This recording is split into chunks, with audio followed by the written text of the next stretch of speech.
Welcome to the Kids Eating Broccoli podcast, where we believe that raising healthy kids shouldn't be complicated. Our mission is to inspire 20 million families worldwide to take the steps to raise the healthiest generation in our history. We'll interview some of the world's leading experts in nutrition, human potential, and children's health, as well as extraordinary chefs and foodies to gain insight into simple, fun, and creative ways to introduce natural health into homes across this planet.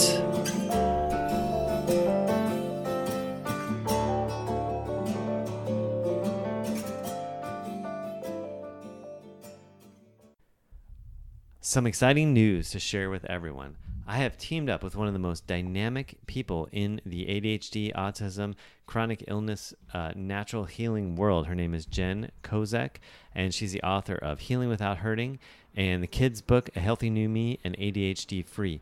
And we've teamed up to create a special group experience for parents of kids who are struggling with any of these conditions, who are looking to help their kids function better and heal naturally, drug-free. The two of us work a lot individually with parents and on social media and online and podcasts and so forth, and we get lots of questions from parents, and often the same questions come up over and over again, which are, there's so much information out there. How do I know what direction to go? You know, I read this book and it told me to eat these things and feed my kid these things. And I read this other book that told me something else. And I read this book that said to get these tests. And I read this book that said those tests are useless and do these things instead.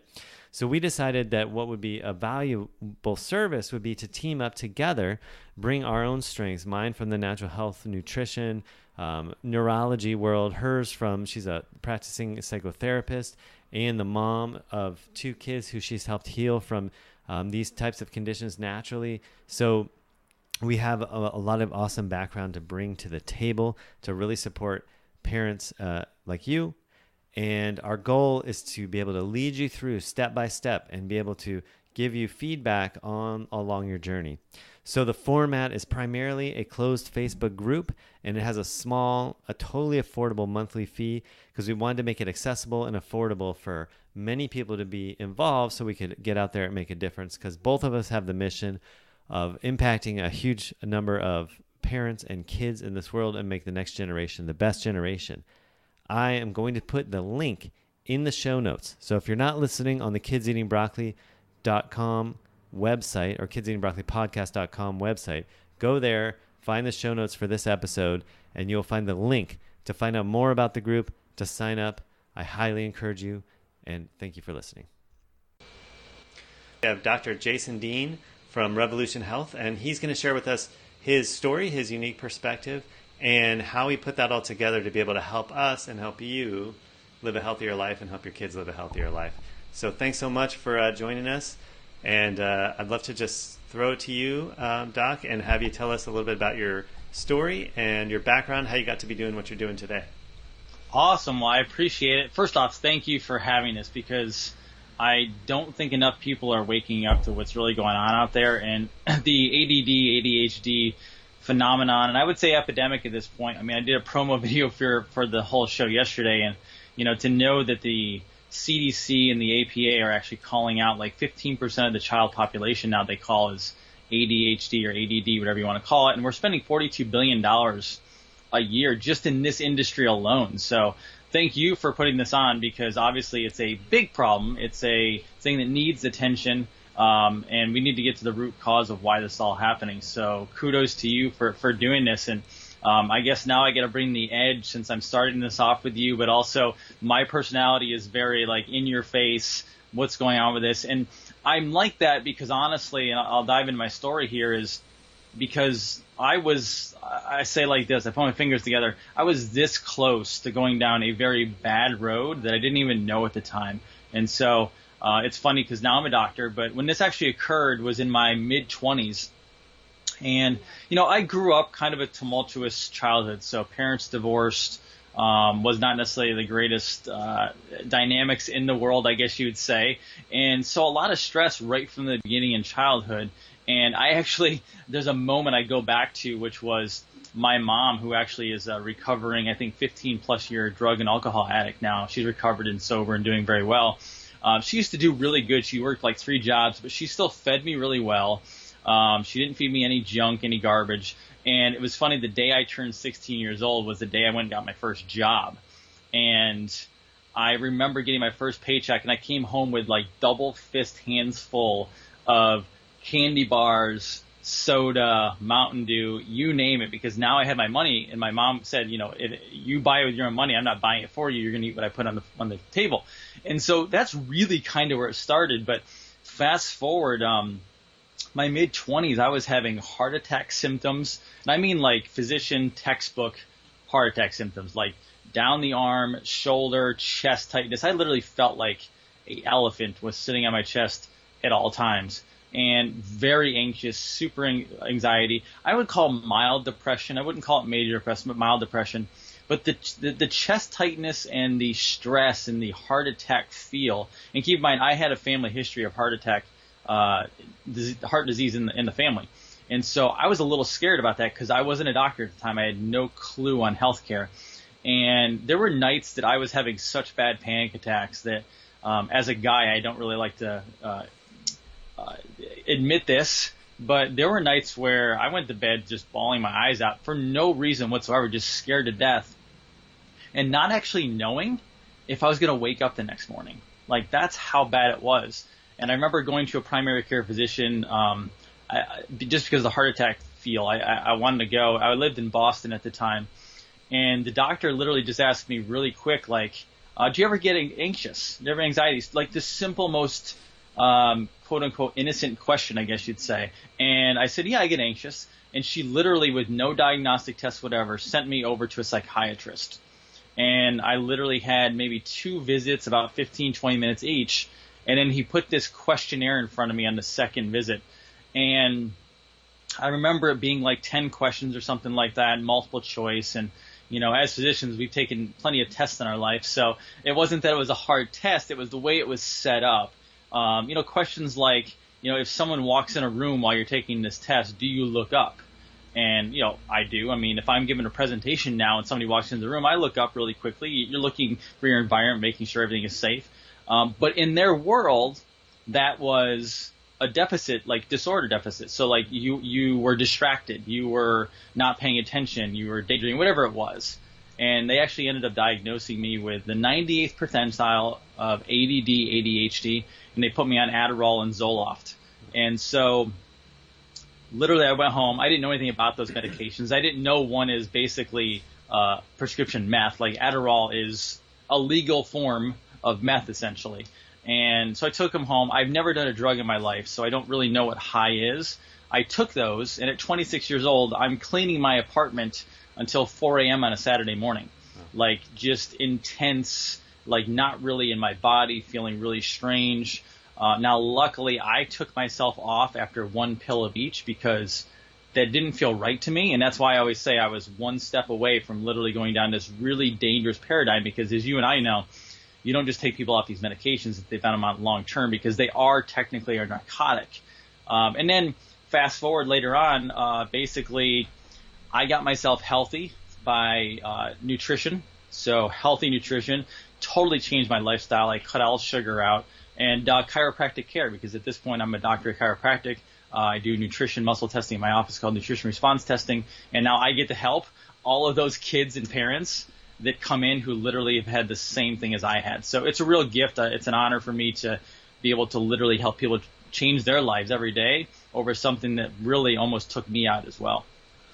Yeah, that's quite a story. I mean, you were that close, it sounds like, because that's really true. You know, once you start going down that road, it can be hard to turn the direction, you did.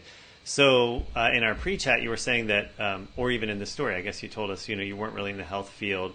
You had this experience. Is that part of what sent you in the direction you are now in your life? Yeah, it did actually. My grandmother died of her 3rd heart attack. My grandfather passed away from pancreatic cancer, and not to get too morbid, but I actually found my grandmother passed away, and it was kind of the other hardest moment of my life.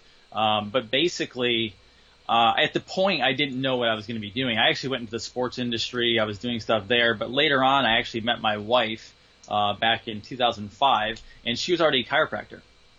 And so I had actually moved to Florida very busy executive at the time. I was traveling around the world in the sports industry, and I actually went and found this girl on Match.com who ended up being my wife now, and she was a doctor. And it's actually funny. I always had gone to a chiropractor off and on as a kid. I never had the greatest nutrition in the world, after my mom, I was out of my mom's hands, but I always knew about chiropractic. So I was very happy to, it was cool to date a chiropractor. And then I ended up marrying her. And then she had her own health issues as well, which she's now fully recovered from because of what we do in the office. But literally seeing what I see now, and I almost live like a whole different world at this point. Because before I was in that, I literally was the typical average American then. I was eating terrible food, running around like crazy. I enjoyed what I was doing, but now I actually get to enjoy what I'm doing every day, but I also get to help people. And I fear for a lot of people out there, especially the kids. I take care of a lot of kids. I fear because no one's asking questions. So when I was in that situation with a psychiatrist getting those medications, I didn't know what questions to ask. I didn't know what to do. I just thought they were professionals. They know what they're doing. It took me a while later to find out that they aren't even diagnosing technically because there's not a diagnostic test I was given. I was given a multiple choice test. You can fail a multiple choice test even if you knew the answers technically. Right. But it was all basically guesswork. And then I'm given these two narcotics. One's basically a methamphetamine, and not told any side effects, not told anything. And again, I'm like an American today a lot of times where I'm not looking at the label. I'm just taking their word for it. And that quickly got me into trouble. But that actually fast forwarded me to, divine intervention, the career I'm in today, getting to help people. So you had that experience where you were diagnosed, they gave you the medications, you stopped after one because it just didn't feel right. And then what did you do? Because, obviously, or it would seem like you're not suffering from those symptoms anymore. So what did you do to help, yourself change direction in your own health? Yeah, so it's actually funny because as I carried forward, I started doing a lot of self-development work as well, finding out like who I was and things like that. But the first thing I will tell you is, and I know you're going to have a lot of different doctors, a lot of different backgrounds from both the nutrition, physiologically, medical, et cetera, coming up in this ADHD summit, which I love. And I checked out all the people you had, and they're awesome people. And they're going to probably dive deep into some of the, brain chemistry, physiology, and things like that. So I'm going to actually take a different route for you. Because I want parents to actually be awake to something. Now, I will tell you first and foremost, I had to cut sugar out of my life. Now, are there healthy forms of sugar? Yeah, off and on I'll have something here or there. But I will tell you the processed, refined white sugar and the carbohydrates, the pastries, the cookies, this stuff, it's all gone. And that was priority number one for me. And it's priority for everyone out there, too, if you're listening to this, that you can't be on that stuff and be kind of in your right mind. Because technically, the refined carbohydrate sugar, white sugar, is essentially not far off from cocaine. And, I tend to be, as you know, the little bit of edgy personality. When you put that white sugar in their face, it's like cocaine. They've literally set up two brains, one next to another, one on cocaine, one on white sugar, and it lights up the same brain centers. So it makes you feel good right in the beginning. Absolutely. We're addicted to it as Americans, right? But then after you have the crash, you're depleting all the minerals out of your body, and you're literally breaking the body down far faster than it should actually be broken down. And that's why you're seeing kids have temper tantrums. They're not performing well in different areas. I always say do the birthday cake test or the birthday test. Go to a birthday party and watch all the kids playing before the party kind of starts or whatever. And they're all doing fine. They're having fun. And all of a sudden you bring out the birthday cake and you can put a timer on it. It's almost like 15 minutes after they eat the cake or all the goodies. Then the temper tantrums start. They start fighting with each other. The crying starts, etc. And that's just that is what that does, what the sugar does. But I wanted to dive into something for you, which was a little different. And I wanted to tell people, both as kids if you're listening, but also parents who are listening to the kids. Keep in mind, if you have someone that kind of ventures off into this world where, the attention may not always be there, et cetera, usually these people, because I know I was thinking a lot. I'm a very creative person. I'm an idea guy. And sometimes I need little help executing on the ideas. But we're living in a completely different world today. And what I say by that is I grew up playing outside. Like I had to go outside every single day. Grew up on a farm sometimes too. And then I came in at night. I was riding my bike. I was out doing stuff, playing in forts, building forts, you name it. And today we have iPads, we have cell phones, and how many kids do you see on a daily basis who are literally looking down at an iPad or phone all day long? I see it in my practice, right? And it's become the babysitter versus letting them go outside and actually play. And let me tell you, that is a big difference. You know, I had an Atari, Nintendo, and then I had a Sony PlayStation was the highest I got. But guess what? My mom actually only let me play that for like roughly 30 minutes a day. And then if I did something wrong, it was taken away. Like I didn't get to play it. Like the video games today, and I played like Madden and sports games. You know, there were things that are actually helping me develop a little bit. You know, leadership, learning plays on the field and things like that. The games today, you know, I don't want to dive into the whole game thing and what it does to the brain, but it's a very different world today. And I want to tell you that your kids have a gift. Everyone has a gift. I want you to unlock the genius in them. So what have I changed today, and what did I change up to that point in about 2006 and then 2010 is I now have a schedule. So if I don't stay on schedule, I sometimes veer off and I catch the shiny object, the squirrel. Oh, squirrel, I'm looking the other way, right? I have a schedule that I must keep mostly every day. Am I perfect on it? Absolutely not. I'm not perfect on it. But I keep it because I call it no white space on the calendar. Parents, you parents, you have to be the model because kids watch you, right? So you have to be the model. Make sure your schedule is busy. Make sure you're staying productive all day long until you go to bed at night, right? It doesn't always have to be work, but doing something. Have your kids productive. If they wake up in the morning and they're doing things, not watching television, not watching games, etc., keep them productive, and then all the way through to the end of the evening, keep them productive, no white space on the calendar.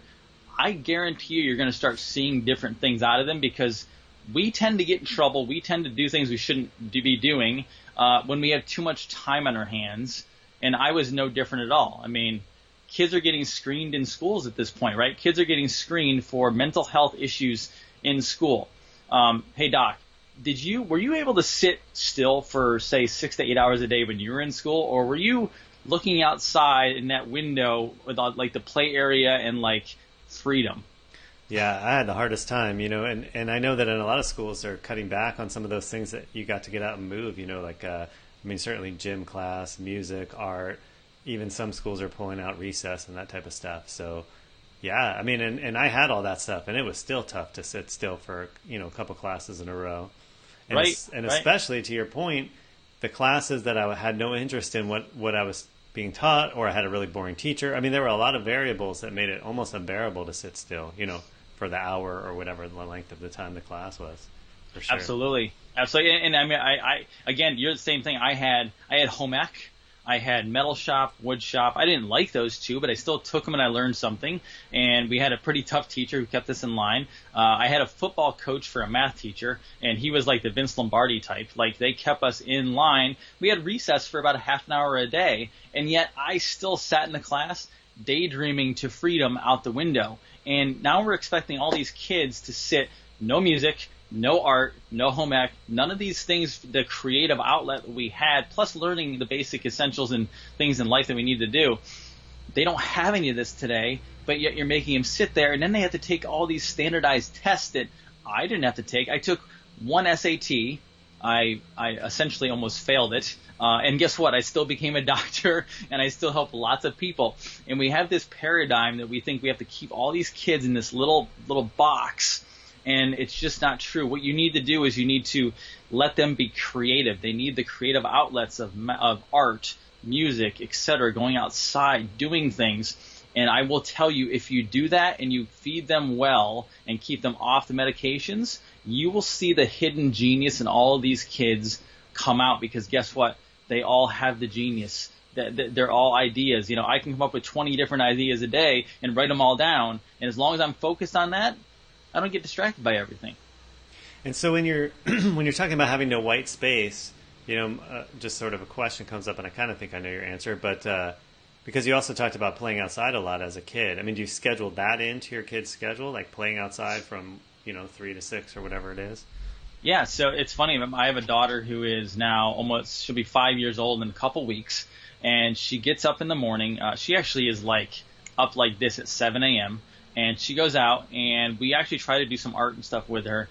We do let her watch a couple different things, but it's actually productive things. We actually work on languages and things like that. And I will tell you, the funny part about this is the TV is addicting to kids. Even her, she will sometimes in the morning be like, I want to watch television. Not meanly, but you can see they're programmed to want to watch more television. And so we work on cutting that down. We only watch certain things. I'm very careful about what she watches. But then from there, she's in gymnastics every day.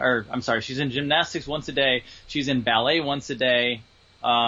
She stays very productive all week. And then at night, we go home and we're doing things. My wife buys art stuff from Target and different places pretty much every single week. She's got these workbooks that are basically homeschool workbooks that she's already writing out her name and everything else and doing all this stuff ahead of time. She actually is in practice with me all day, so she kind of has a version of homeschool. But you talk about the white space. I mean, in the morning, you're getting up early, get up a little earlier, make sure they're doing something, eating a good, nutritious breakfast, Cheerios, Fruit Loops, Captain Crunch, cookies, pastries. That is not a nutritious breakfast. Get up there, maybe have some eggs, some bacon, some really good fats.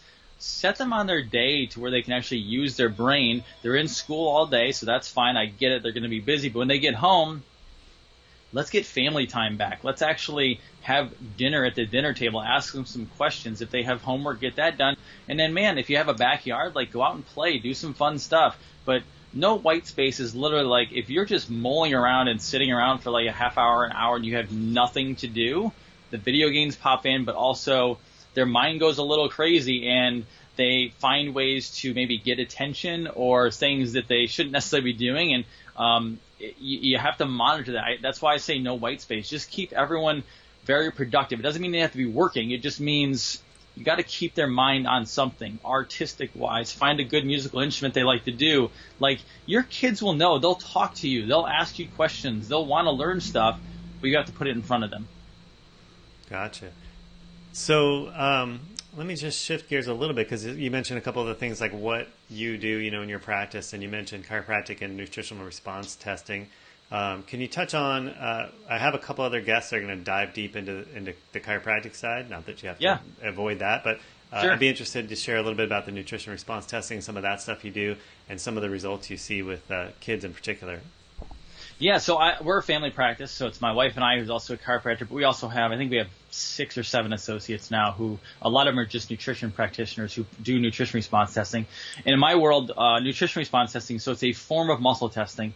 A lot of people out there have heard of muscle testing. They're a little weirded out by muscle testing because it's so different. I will tell you that I was actually trained post-grad, so I had to pay out of my pocket for all this at a place called Healh Nutritional Systems in Clearwater, where there's actually kind of a university, really, where you learn over a year and a half, practical steps. You have to go and get drilled on. You have to know what you're doing on muscle testing, because muscle testing, like chiropractic, there is obviously the physical aspect of it, but there's an art to it. There's some really bad muscle testers out there, and then there's really great muscle testers out there. So we pride ourselves on doing that, and I actually teach classes, so I've got it down pretty good. But basically, we have somebody come in. I can do blood tests, or I don't have to do blood tests. It's simply that easy. And I will tell you, most people miss a lot of stuff on blood tests, or they don't know what panels to actually run. So we run the proper ones if necessary. You can do mineral panels, etc. And then you can also do inflammation tests. So I don't have to necessarily do all those, but what I can do is I can actually use the muscles in your body to test what's doing well in your body and what's under stress. So in a nutrition standpoint, I don't diagnose anything. That's not my world. I don't take people off medications. What I do is I find out if there's something stressed in your body. We find out why. The most common stressors that cause any sickness in the body are heavy metals toxicity, heavy chemical toxicity, immune challenges, which could be ranging from funguses to bacteria. Parasites is one of the biggest problems on Earth, and most people don't even know about it. And then you have food sensitivities, which people, tons of food sensitivities today. I actually test for those, as well as scar therapy. So a scar on your body. If you have a surgical scar sometimes across the midline of your body, that can really throw a body off, because that midline, as in acupuncture, the meridian going down, is the most important in the body. And so our brain is connected to all our nerves. If you have nerves cut, that can actually throw off the neurological system. And basically what I do, I handle a lot of autistic kids, but I also handle a lot of attention deficit disorder kids that they've been labeled that. I don't call them that. They come in, and every single one, 10 out of 10 kids that come in that have any diagnosis like that, their food, their diet on a daily basis is either average to poor or horrible. And parents are feeding it to them. And I get beat up for this a little bit, but I tell you, like, there's a great documentary out there called The Magic Pill on Netflix, where they took an autistic girl. She would not eat the food they wanted her to eat, so they let her starve, basically. Literally let her starve, but they would not feed her the goldfish, the Doritos, etc. that she was used to eating. She went 5 days without eating, right? She actually lost some weight. But after 5 days, guess what she did? She ate what they wanted her to eat, which was a high-fat ketogenic diet, and she literally, like magic, within weeks to months, she changed into an entirely different human being. So I work daily with their food, making sure we're getting proper nutrients, good fats, just quality food overall. And then what I'm doing is I'm using whole food organic supplementation, whole herbal supplementation, and then basically homeopathic remedies, all from physician-grade only companies, so it's not your typical grocery store stuff. And we actually build a body back up after removing the toxicities through the muscle testing. Gotcha. Yeah, that sounds interesting. And so, I had like 2 questions pop through my head. You mentioned heavy metal, viruses, parasites, a bunch of different things there that you kind of test for, food sensitivities. Do you find all of those things, or any number of those things with like the ADHD kids, or are there particular ones that seem to show up the most often with kids suffering from those symptoms?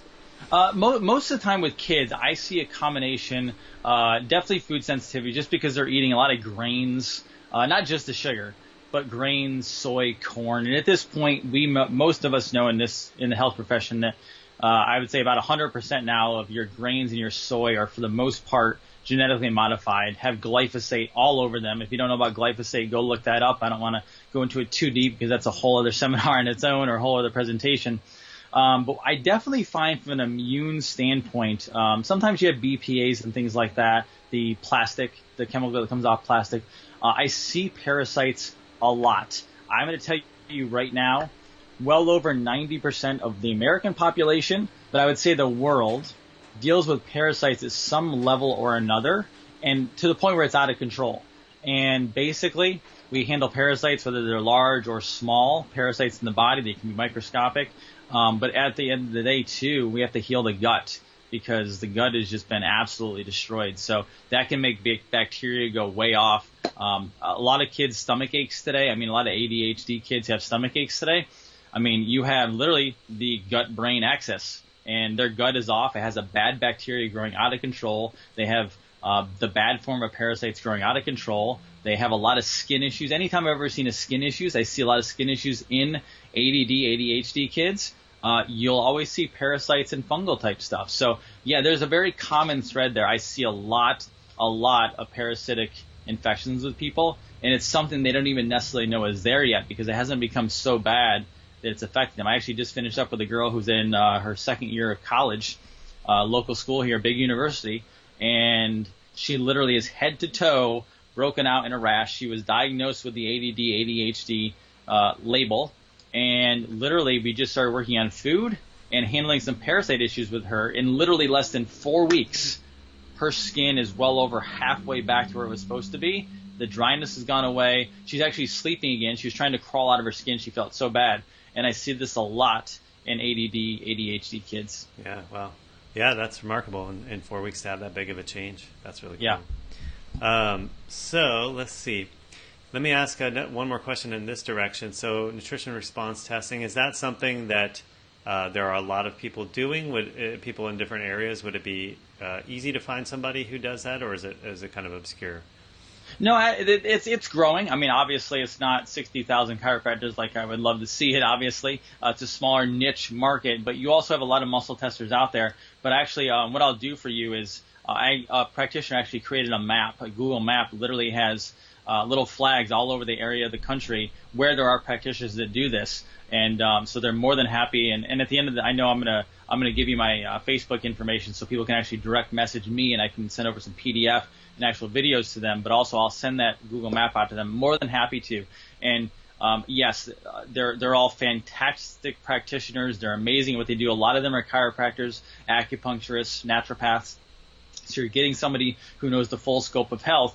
But at the end of the day, anybody who's listening, parents, kids, if you're dealing with something like this, just know you're not broken. Nothing is wrong with you. Yes, I know there's a problem and you're experiencing symptoms and you're having brain issues and parents, your kids are out of control. I get it. But I will tell you, between the different things I spoke about today, and handling those things, as well as finding a practitioner, whether it's somebody in nutrition response testing, chiropractic, or anything else in the holistic world, I will tell you, it's out there.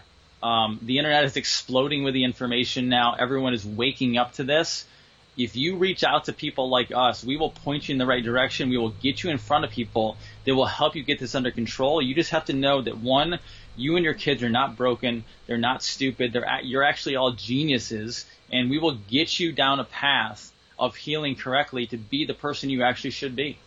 That's awesome. That's a awesome take-home message. I appreciate that. That's, that we're all geniuses inside. That's one of my core tenets that I work with families and kids with as well. So I wanted to just touch on two things real quick. First, tell us about what you do in your online. I know, I introduced you as, from Revolution Health. And then afterwards, just that contact information you mentioned so they could get those, the information from you and the video and so forth. Yeah. So what I actually do, I'm a creator, founder of Revolution Health, which you'll actually find at my Facebook page. You'll see my Dr. Jason Dean Facebook page out there as well. But the actual Revolution Health goes through my personal page, just because I've had a lot of people coming to me that want it, and I just decided to go out that route and do it. But basically what my mission is literally to wake up as many people as we possibly can. So, whether we're dealing with a crazy financial system or political system, you're dealing with a health system that is literally out of control. People wonder why they can't afford their premiums anymore and their health insurance, and they're still running to, CVS, Walgreens with their ER for like a cough and a sniffle, etc. And they're completely brought down the wrong road. They're giving misinformation. And my job is literally, I've taken it upon myself because I just want to help as many people as humanly possible. I want to reach a global community of teaching you this is what you can actually do for your health, but it has to be a revolution. We literally have to get away from this paradigm, because the number one cause of bankruptcy right now in America is medical bills, but they're medical bills for the wrong things. It's someone going and getting $40,000 or $50,000 worth of diagnostic tests because you had some digestive problems and you felt pain in your stomach or abdomen, which I've had people do before. And next thing you know, they're in debt over something that we fixed with, $5 or $10 worth of supplementation and a chiropractic adjustment. And that's insane to me.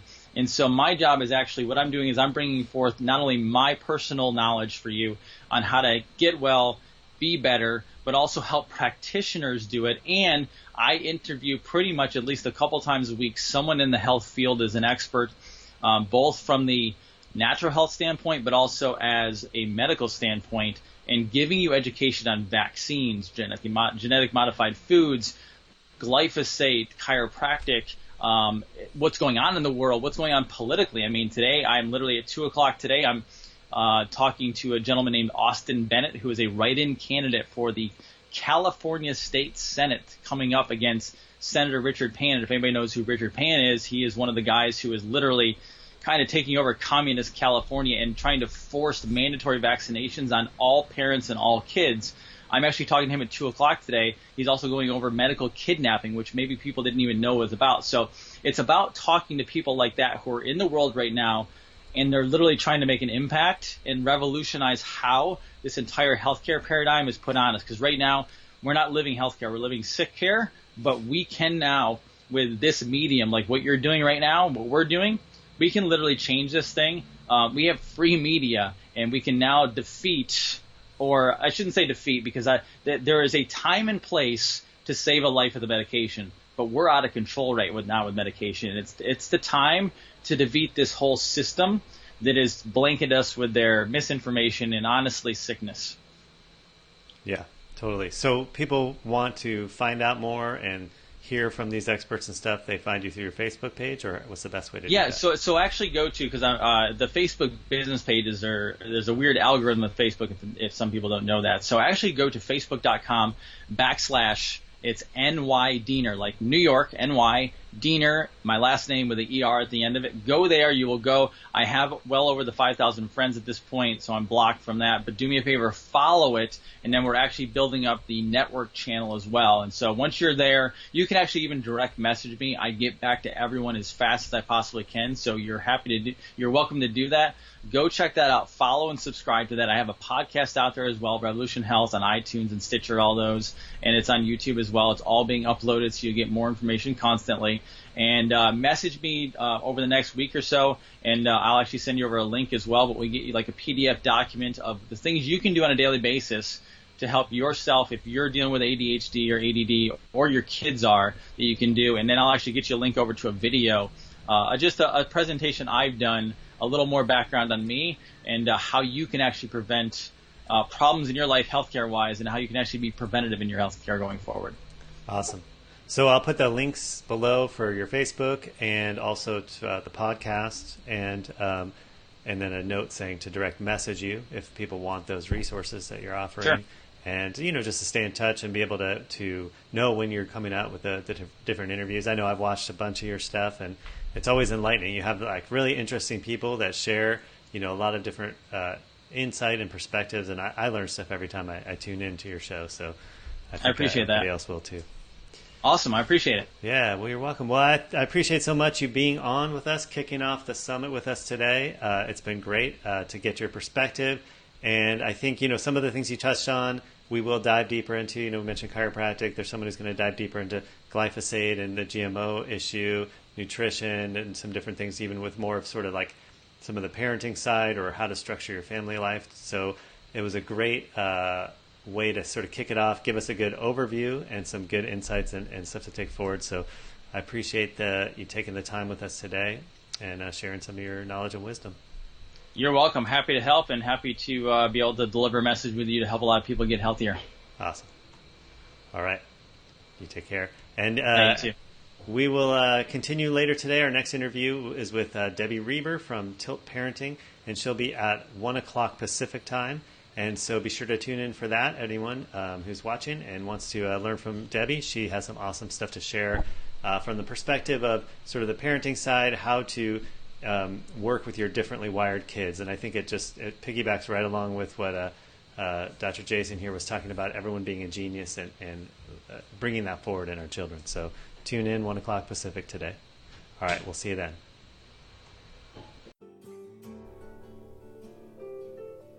If you enjoyed this episode of Kids Eating Broccoli podcast, connect with us online.